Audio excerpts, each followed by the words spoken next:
starts now. ഏവർക്കും നമസ്കാരം. ഞാനൊരു സമൂഹത്തിന്റെ പുരോഗതി വിലയിരുത്തുന്നത് ആ സമൂഹത്തിലെ സ്ത്രീകളുടെ പുരോഗതിക്കനുസരിച്ചായിരിക്കുമെന്ന് പറഞ്ഞു വെച്ച ഡോക്ടർ BR അംബേദ്കർ രചിക്കപ്പെട്ട ഇന്ത്യൻ ഭരണഘടനയാണ് ഈ രാജ്യത്തിന്റെ ഏറ്റവും പ്രധാനപ്പെട്ട ഗ്രന്ഥം എന്ന് പറയുന്നത്. ഈ രാജ്യത്ത് നിർമ്മിക്കപ്പെട്ടിട്ടുള്ള എല്ലാ നിയമ സംവിധാനങ്ങളും എല്ലാ നിയമവ്യവസ്ഥിതികളും എല്ലാ കാലത്തും സ്ത്രീകൾക്ക് അനുകൂലമായതായിരുന്നുവെന്നും സ്ത്രീപക്ഷമായി മാത്രം മുൻപോട്ട് പോകുന്നതായിരുന്നുവെന്നുമാണ് നമ്മൾ കണക്കുകളിലൂടെ തിരിച്ചറിയപ്പെടുന്നത്. 1970 ബ്രിട്ടീഷ് ബ്രോഡ്കാസ്റ്റിംഗ് ചാനൽ നടത്തിയ പഠനത്തിനകത്ത് സ്വതന്ത്രപൂർവ്വ ഇന്ത്യയിൽ നടന്നിട്ടുണ്ടായിരുന്ന സ്ത്രീവിരുദ്ധ നടപടികളുടെ 90% റിപ്പോർട്ട് ചെയ്യാൻ സാധിച്ചത് ഇന്ത്യക്ക് സ്വാതന്ത്ര്യം ലഭിച്ചതിനു ശേഷം മാത്രമാണെന്നും അത് വലിയൊരു മാറ്റമാണ് ഇന്ത്യൻ സ്ത്രീകൾക്ക് ഇന്ത്യൻ സമൂഹത്തിൽ സൃഷ്ടിക്കാൻ സാധിച്ചിട്ടുള്ളതെന്നും കൃത്യമായി കണ്ടെത്തുന്നുണ്ട്. ഇന്ന് ഇന്ത്യ എന്ന രാജ്യം അതിന്റെ നിയമവ്യവസ്ഥ മുഴുവൻ സ്ത്രീകൾക്ക് അനുകൂലമായി സൃഷ്ടിച്ച ഒരു സാഹചര്യത്തിലൂടെയാണ് നമ്മൾ കടന്നു പോകുന്നത്.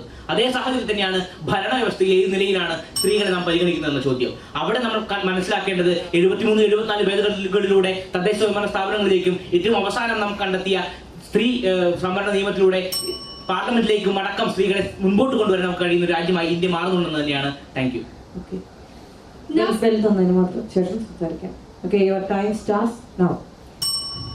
സ്ത്രീ സ്വാതന്ത്ര്യമർഹരെ നമസ്കാരം. മനുസ്മൃതിയുടെ ഈ പാരമ്പര്യം സൃഷ്ടിച്ച തടവറയിൽ നിന്നും സ്വാതന്ത്ര്യത്തിലേക്ക് കുതിക്കുവാൻ സ്ത്രീകൾക്ക് എളുപ്പവഴികൾ ഉള്ളതായൊന്നും നാം ചരിത്രത്തിൽ കാണുന്നില്ല. പ്രതിഷേധങ്ങളുടെയും സമരങ്ങളുടെയും ഇടുങ്ങിയ പാതയിലൂടെ വേച്ച് മുന്നേറുവാനേ സ്ത്രീകൾക്ക് സാധിച്ചിട്ടുള്ളൂ.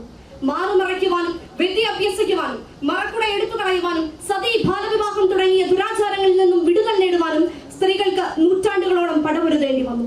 കാലം മുന്നോട്ട് പോയപ്പോൾ അടുക്കളയുടെ അകത്തളങ്ങളിൽ അടച്ചുപൂട്ടപ്പെട്ട സ്ത്രീകൾ അരങ്ങത്തേക്ക് വന്നു. സ്ത്രീകൾക്ക് മുൻഗണന നൽകുന്ന സമൂഹങ്ങളുണ്ടായി. സ്ത്രീകളുടെ സുരക്ഷയ്ക്കും മറ്റുമായി നിയമങ്ങൾ നിലവിൽ വന്നു. എന്നിട്ടും ഇന്നത്തെ ഈ സമൂഹത്തിൽ സ്ത്രീ സുരക്ഷിതയാണോ? നോക്കാം. ഡൽഹിയിലെ ബസ്സിനുള്ളിൽ പീഡിപ്പിക്കപ്പെട്ട നിർഭയയുടെയും അന്യസംസ്ഥാന തൊഴിലാളിയാൽ പീഡിപ്പിക്കപ്പെട്ട പെരുമ്പാവൂരിലെ ജിഷയുടെയും മുൻ പ്രധാനമന്ത്രിയുടെ കൊച്ചുമകൻ പ്രജ്വൽ രാവണയാൽ അപമാനിപ്പിക്കപ്പെട്ട നൂറുകണക്കിന് പെൺകുട്ടികളുടെയും സ്ത്രീധന പീഡനത്താൽ വധിക്കപ്പെട്ട ഉത്രയുടെയും മറ്റും നിലവിളികൾ ഉയർന്നത് ഭരണഘടനയും നീതിന്യായ വ്യവസ്ഥയും നിയമനിർമ്മാണ സഭകളും നീതിന്യായ വകുപ്പും കോട്ടകെട്ടി കാവൽ നിൽക്കുന്ന ഈ മണ്ണിൽ നിന്നാണ്. അടുത്ത നിങ്ങൾ സമയം ആരംഭിക്കുകയാണ്. 5 മിനിറ്റുള്ള വാഗ്വാദം ആരംഭിക്കുന്നു. Your time starts now. എന്റെ ബഹുമാനപ്പെട്ട സഹസംവാദക ഇവിടെ സൂചിപ്പിച്ച ഡൽഹിയിലെ നിർഭയ കേസുമായി ബന്ധപ്പെട്ട് 2012 പുറത്തു വന്ന റിപ്പോർട്ടാണ് Sharma commission report. Sharma commission report വളരെ കൃത്യമായി പറഞ്ഞു വെക്കുന്നുണ്ട്, ഇത്തരം ഒരു അപകടം രാജ്യത്ത് നടന്നത് ഈ രാജ്യത്തിനകത്ത് നീതിന്യായ വ്യവസ്ഥയുടെയോ ഭരണഘടനത്തിന്റെയോ പ്രശ്നം കൊണ്ടല്ലെന്നും മറിച്ച് നിലനിൽക്കുന്ന സാമൂഹിക പ്രതിസന്ധികളുടെ കാരണം കൊണ്ടാണെന്നും അദ്ദേഹം ആ റിപ്പോർട്ട് വ്യക്തമായി പറയുന്നുണ്ട്. ആ സാഹചര്യത്തിൽ എങ്ങനെയാണ് ഇത് നിലനിൽക്കുന്ന നിയമവ്യവസ്ഥയുടെയും ഭരണവ്യവസ്ഥയുടെയും പ്രശ്നമാണ് നമുക്ക് സൂചിപ്പിക്കാൻ കഴിയുക? പ്രിയ സുഹൃത്ത് പറയുകയുണ്ടായി ഇത് ഭരണവ്യവസ്ഥയുടെ പ്രശ്നമല്ലെന്ന്. ഈ കേസ് കോടതിയിൽ വന്നപ്പോൾ അന്നത്തെ കോർട്ടിലുള്ളവർ പറഞ്ഞിരുന്നത് ആ പെൺകുട്ടി അസമയത്ത് പുറത്തു പോയി എന്നുള്ളതാണ്. എന്തുകൊണ്ടാണ് സ്ത്രീക്ക് മാത്രം ഒരു അസമയം ഉണ്ടാകുന്നത്? 2, നിർഭയ വധക്കേസ് കഴിഞ്ഞതിന് ശേഷം നിർഭയ ആക്ട് 2013 വന്നു. നിർഭയയ്ക്ക് വളരെ വൈകിയാണെങ്കിലും ഇത്തരത്തിലൊരു നീതി കിട്ടിയല്ലോ എന്നോർത്ത് നമ്മളെല്ലാവരും സമാധാനിച്ചു. പക്ഷേ നിർഭയ എന്ന ജീവന്റെ ജീവിക്കുവാനുള്ള അവകാശങ്ങൾ ഹനിക്കപ്പെട്ടു. നിർഭയയെ പോലുള്ള ഇത്തരത്തിൽ ഒറ്റപ്പെട്ട കേസുകൾ ഇടയ്ക്കിടയ്ക്ക് ആവർത്തിക്കുന്നത് കൊണ്ടാവാം മധ്യപ്രദേശിലും ഡൽഹിയിലും UP-യിലും ഒക്കെ പെൺകുഞ്ഞുങ്ങളായിരിക്കുമ്പോൾ പെൺകുഞ്ഞാണെന്ന് അറിഞ്ഞാൽ തന്നെ ഭ്രൂണത്തെ ഉടനടി കൊന്നുകളയുന്നത്.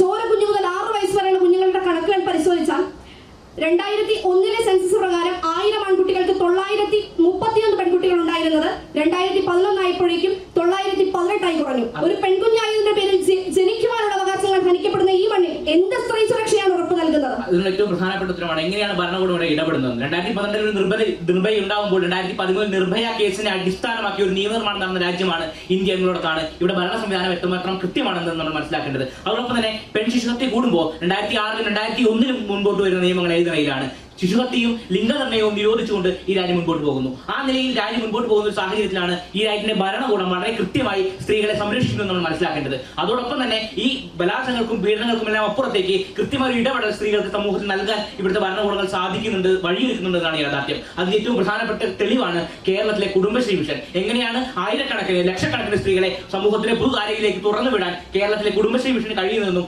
അതിന് ഭരണകൂടങ്ങൾക്ക് സപ്പോർട്ട് ഉണ്ടാണെന്നും നമ്മൾ തിരിച്ചറിയുന്നിടത്താണ് ഭരണകൂടം സ്ത്രീകളെ മുൻപോട്ട് നയിക്കുന്നുവെന്ന് നമ്മൾ തിരിച്ചറിയേണ്ടത്.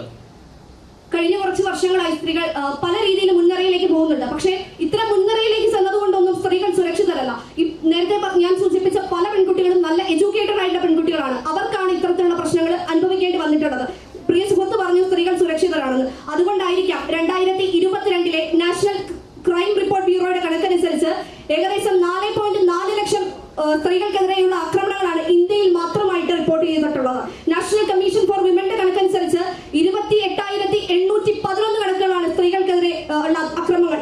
മാത്രമല്ല ഇന്ത്യയിൽ ഓരോ മണിക്കൂറിലും 51 കേസുകൾ വീതമാണ് സ്ത്രീകൾക്കെതിരെയുള്ള ആക്രമണങ്ങൾ വരുന്നത്. സ്ത്രീകൾക്കെതിരെ കൃത്യമായി ഇത്തരം കേസുകൾ റിപ്പോർട്ട് ചെയ്യപ്പെടുന്നു എന്ന് പറയുന്നത് തന്നെ ഇവിടെ നിലനിൽക്കുന്ന നീതിന്യായ വ്യവസ്ഥയുടെയും ഭരണ സംവിധാനത്തിന്റെയും ഏറ്റവും വലിയ മികവാണെന്നാണ് നമ്മൾ തിരിച്ചറിയേണ്ടത്. 2003 ബ്രിട്ടൻ വുഡ് കമ്മിറ്റി കൃത്യമായി കണ്ടെത്തുന്നുണ്ട്, ലോകത്തിൽ ഏറ്റവും കൂടുതൽ പീഡനം നടക്കുന്ന രാജ്യമല്ല ഇന്ത്യ, ജനസംഖ്യ അടിസ്ഥാനത്തിൽ മാത്രമാണ് അത് ഉയർന്നു വരുന്നത്. ശതമാനക്കണക്കിൽ ഇന്ത്യ വളരെ താഴെയാണെന്നും എന്നാൽ അത് കൃത്യമായി റിപ്പോർട്ട് ചെയ്യാൻ കഴിയുന്ന ഭരണ സംവിധാനം ഇന്ത്യക്കകത്തുണ്ടെന്ന് നമ്മൾ തിരിച്ചറിയുമ്പോൾ ഇന്ത്യയിലെ ഭരണ സംവിധാനവും നീതിന്യായ സംവിധാനവും ആ നിലയിൽ സ്ത്രീകൾക്ക് അനുകൂലമായ ഒരു പരിസ്ഥിതി ഇവിടെ സൃഷ്ടിച്ചിട്ടുണ്ടെന്ന് നമ്മൾ മനസ്സിലാക്കേണ്ടതുണ്ട്. അതോടൊപ്പം തന്നെ താങ്കൾ സൂചിപ്പിക്കേണ്ടായി ഇവിടെ സാമ്പത്തികമായി വരുന്ന സ്ത്രീകളെ പറ്റി 1948 ഉണ്ടായിരുന്ന ഇന്ത്യൻ ഫാക്ടറി ആക്ടിനകത്ത് നിലനിന്നിരുന്ന സ്ത്രീവിരുദ്ധമായ എല്ലാ നയങ്ങളെയും അട്ടിമറിക്കാൻ എങ്ങനെയാണ് 2022 നമ്മുടെ പാർലമെന്റ് കഴിയുന്ന ചോദ്യത്തിന് ഉത്തരമാണ് ഇന്ത്യയിലെ ഭരണകൂടം എല്ലാ കാലത്തും നിയമനിർമ്മാണത്തിലൂടെ സ്ത്രീകൾക്കൊപ്പമാണ് എന്നതിന്റെ ഉത്തരം. 33% സ്ത്രീ സംവരണം കൊണ്ടുവരണമെന്ന നിയമം പാർലമെന്റിൽ അവതരിപ്പിച്ചിട്ടും ഇതുവരെ അത് പാസ്സാക്കാൻ നമ്മുടെ പാർലമെന്റിന് സാധിച്ചിട്ടില്ല.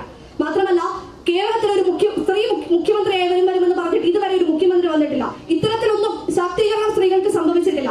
മാത്രമല്ല സ്ത്രീ സുരക്ഷാ നിരക്ക് പരിശോധിക്കുകയാണെങ്കിൽ 2017 അത് 65.5% ഉണ്ടായിരുന്നത് 2023 കഴിഞ്ഞ വർഷമായപ്പോൾ 58% കുറഞ്ഞു.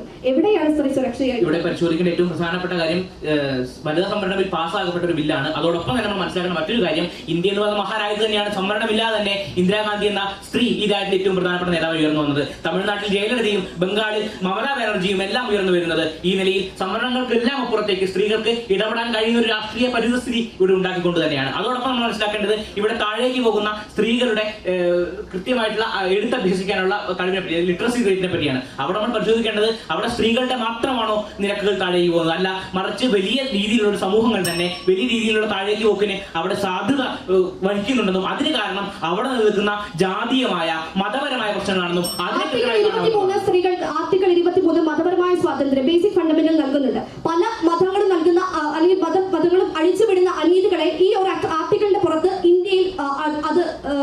ഇന്ത്യ അത് കണ്ടില്ലെന്ന് വെക്കുകയാണ്. അതുകൊണ്ടാണ് സ്ത്രീകൾ കണ്ടില്ലെന്ന് വെക്കാത്ത രാജ്യമാകുന്നതുകൊണ്ടാണ് ഇന്ത്യയിൽ മേരി റോ കേസിന് ശേഷം ക്രിസ്ത്യൻ വിവാഹത്തിന് അപ്പുറത്തേക്കുള്ള വലിയ ഭരണ മാറ്റങ്ങൾ ഉണ്ടാവുന്നത്. അതുകൊണ്ടാണ് ഇന്ത്യയിൽ ഒരു ഹിന്ദു കോഡ് ബിൽ ഉണ്ടാവുന്നത്. അതുകൊണ്ടാണ് UUC സംബന്ധിച്ച് നമ്മുടെ രാജ്യം മുൻപോട്ട് പോകുന്നത്. നന്ദി, നമസ്കാരം.